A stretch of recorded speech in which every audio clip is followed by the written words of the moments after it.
Well, good afternoon, everybody. Once again, it is time for Get My Boat How-To Tip. Today, we're going to be talking about shore power.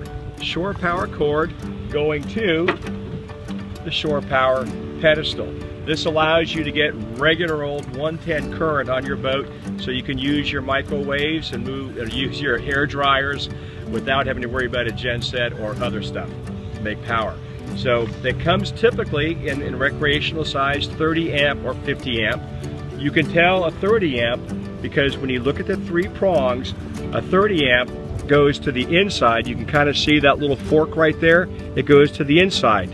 A 50 amp, that'll go to the outside. So now we're going to go ahead and plug in.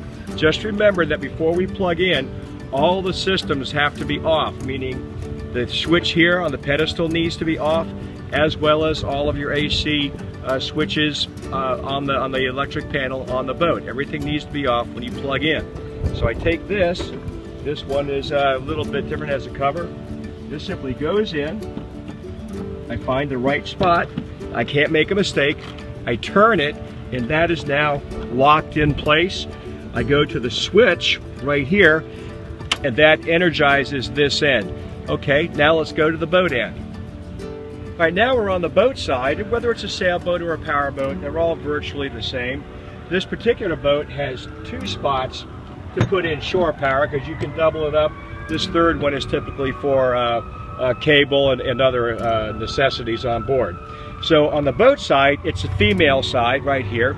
You can see the inset where that fork goes to the inside. So again, it's 30 amp. I look right here on my receptacle, and sure enough, it goes in there. So I wrap this around a couple of times around the lifelines so that it keeps pressure off of the cord when it's in. I simply line up this with that, remembering that everything needs to be shut off. I put it in and turn it, and then I use the locking ring to secure it. After I have it fully secured, I simply put those down, and now we go to the boat to turn everything on, and let's go below decks.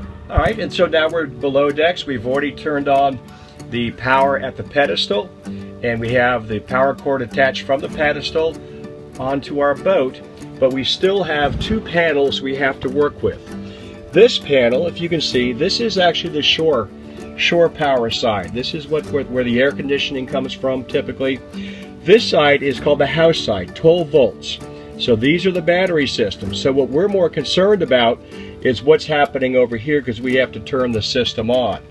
So typically, once you've got everything plugged in, I can now go to the primary, and I'll flip that on, and then I have appliances. And you can see I have all for the outlets there. There's the microwave, battery charger, water heater, and air conditioning. So I would turn all of those on one at a time, and that will fire it right up. When I go to disconnect, meaning taking it off the boat, then off the pedestal, I start right here by turning everything off at the boat side, make sure the whole shore side is turned off. Then I can go to the pedestal back out on the boat, that's on the dock rather. I can go ahead and flip that off. Then again, both sides of the circuit are dead, and I can release as I choose.